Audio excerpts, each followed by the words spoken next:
Welcome back, everybody. Today I'm here to do my review of The Walking Dead Season 9 Episode 7 titled Stradivarius. This episode was a great setup for the mid-season finale. There were a lot of great moments in it. It might have been slow at times, but some really good stuff also. So I'm going to give a spoiler warning in case you haven't seen the episode, but let's get started. So the thing about this episode is that it was definitely a slow episode, but I think Michael Cudlitz, who directed this episode, as we all know as Abraham, I think he did a great job because there are definitely a lot of moments in this episode that I thought were some of the best moments we've had in The Walking Dead for a very long time. And in one of those moments, right at the beginning with Rosita running in the forest and she hears all the whispering, I love that so much. That is what The Walking Dead needs, because that really seemed like a horror movie. And I even watched The Talking Dead where Michael Cudlitz said he took inspiration from like the Blair Witch Project and scary movies like that. And I think that adds so much to The Walking Dead, and that was one of the best scenes I've seen in a while. And I also loved how they picked Rosita to be one of the first characters to meet the Whisperers or have an interaction with the Whisperers, because Rosita is a character who's like, she's a badass, you know.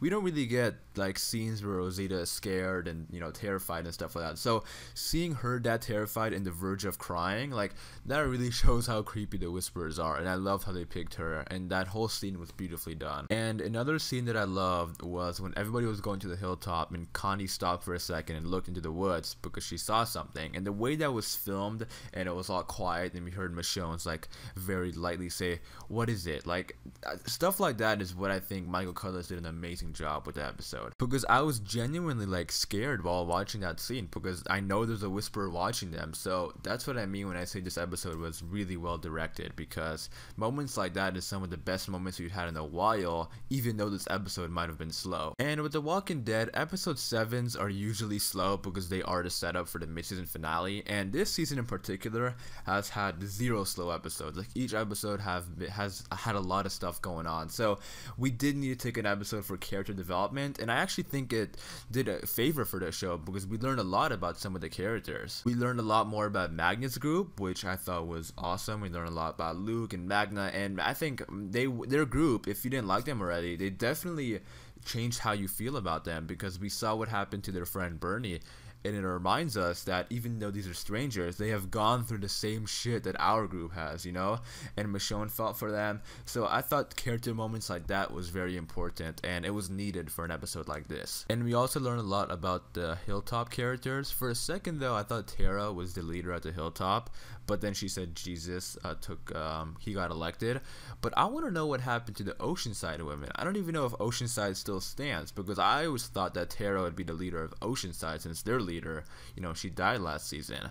But we didn't see the Oceanside women this season either, or this episode, so I'm kind of confused as to what happened to them. And we also learned what happened to Maggie. We learned that she went off with Georgie, and I kind of wish they told us how long she's been gone, like whether it was like a week in their time or 6 years ago, or as soon as like Rick left, because she is sending letters, so it looks like she's there like freely. Because what I thought always happened, I always thought that Maggie would leave and go off with Georgie to see what this community is, and then she would get in some sort of trouble and couldn't come back, because I don't get why she would leave and never want to come back. So if Maggie left like a week ago in their time, that makes sense, because she's just there to check out the community. She wants to probably come back, because she also took her baby with her.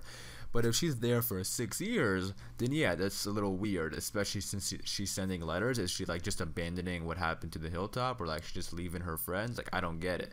But I also understand why they would leave it a bit ambiguous, because they don't know exactly what's happening with Lauren Cohan, because they have more story for her, but she is signed on to a different show, so they're gonna have to wait and see what happens with her. But let's move on and talk about Daryl, Carol, and Henry. First thing I want to say is that Daryl also has an X on his back. He has two X's. He has one on the top of his back, and then in the same spot as Michonne. So I have no clue what these are. Angela Kang said that it's probably from a different, like, they probably ran into different human foes since it's 6-year time jump. But man, if these people are like scarring them, they have to be like absolutely brutal.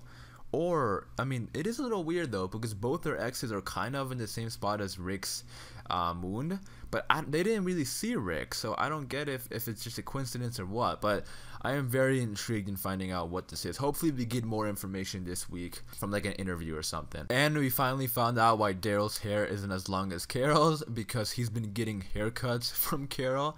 I found that really funny when Carol came and started cutting his hair. And then also I did love the moment when Daryl said the reason he's out there is because he's looking for Rick. Daryl is a smart man. He said he made that boat and was looking all around the water and he could not find a body because Rick is alive. So I feel like everybody, like Daryl at least in the back of his head, he feels like Rick is alive. So that's pretty cool. And you know, I did love how they mentioned that, because it makes sense why he would be out there looking for his friend Rick. And I also love how they mentioned that they haven't found a body yet, because it's great for fans because we know Rick is alive. And it's pretty obvious that Henry is going to be taking Carl's storyline, because he wants to learn blacksmithing from Earl at the hilltop. And then also at the end, when they said we're gonna go out and look for Eugene, Henry said I want to go, but Carol said no. That's exactly what Carl kind of did in the comics. And if they are giving him Carl's storyline, he is going to be having a relationship with the Whisperers. I don't want to get too much into that, but it's pretty obvious now that Henry is definitely getting Carl's storyline. I also found it very interesting that Michonne didn't know Maggie left, because again, they didn't tell us when Maggie left, so who knows how long it's been. But she did tell Magnan that she hasn't been to the hilltop in a while, so I'm guessing like they haven't talked ever since Rick left, probably, because so much shit happened during that whole Rick thing and they weren't seeing eye to eye. And then Rick, I feel like Rick, you know, once Rick left, like nobody knew what to do, because it does seem like a lot of the communities haven't been talking to each other in a while, which is very sad. And then also they ran into those other villains or whatever happened to them with the exes. So a lot of shit has been going down since Rick left, and now we're getting the Whisper, so I don't know when exactly we're gonna learn about what happened, but I'm definitely intrigued. And that's where the episode ended off, with everybody going to look for Eugene. And it was definitely a slow episode, but slow episodes like this are needed because we need character development, and especially for a season like this that's had 6 straight episodes of new action and new characters and a bunch of stuff going on.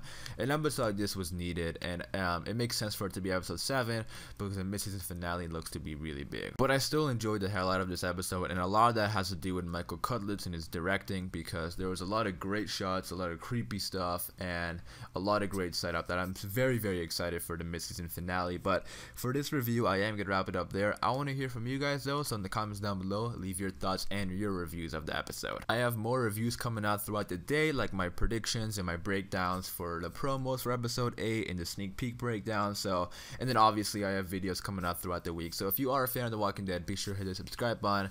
And thank you guys for watching. I appreciate all the support on these videos, and I'll catch you guys in the next one.